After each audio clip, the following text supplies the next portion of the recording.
Hello everyone, hope you are doing well. Today I'm going to talk about my learnings from reading the book That Will Never Work. Before we start, this channel is about UX/product design.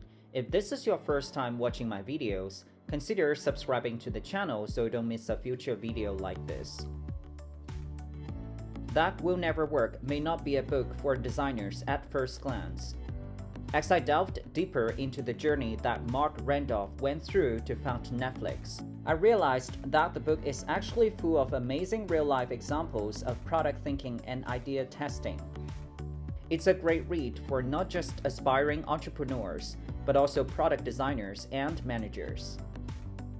Start with the right mindset. All ideas are bad. This speaks to a lot of entrepreneurs or product designers. As product people, too often we're obsessed with our brilliant idea and dream about the success that it could bring.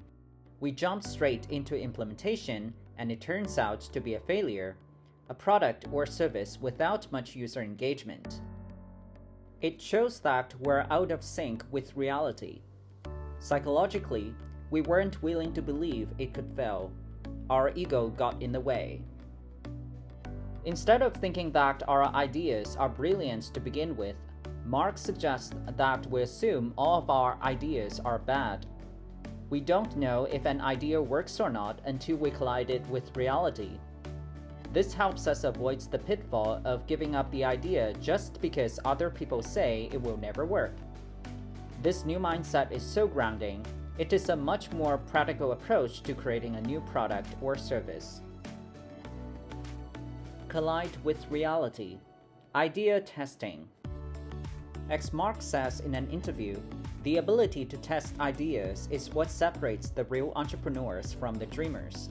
It's so aligned with one important aspect of Lean UX, to build quick and rough prototypes and then test them out. Before Netflix was born, when Marc had this idea of doing DVD rental by mail, it was 1997.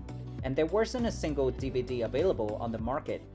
So Marc and Reed, who is the current CEO of Netflix, tested the idea by mailing a CD from a post office instead.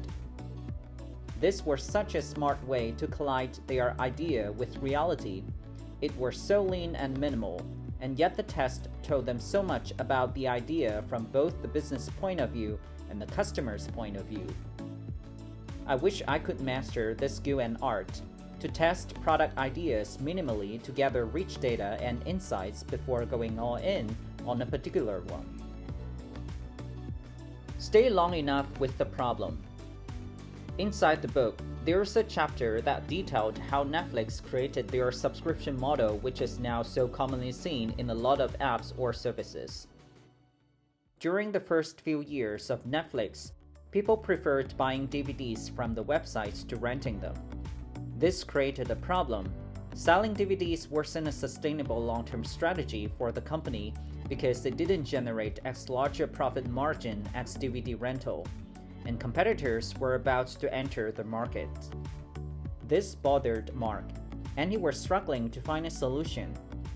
One day, when he was walking past the DVD library of the company, the scene of the rows and piles of DVDs inspired his idea of letting people keep multiple DVDs at home. If they want to watch a movie, they can just go to their mini library to pick one. After watching it, they can just mail it back to get a new DVD from Netflix. Customers will just need to pay a monthly subscription fee with no more late fee. Marc and the team tested this idea.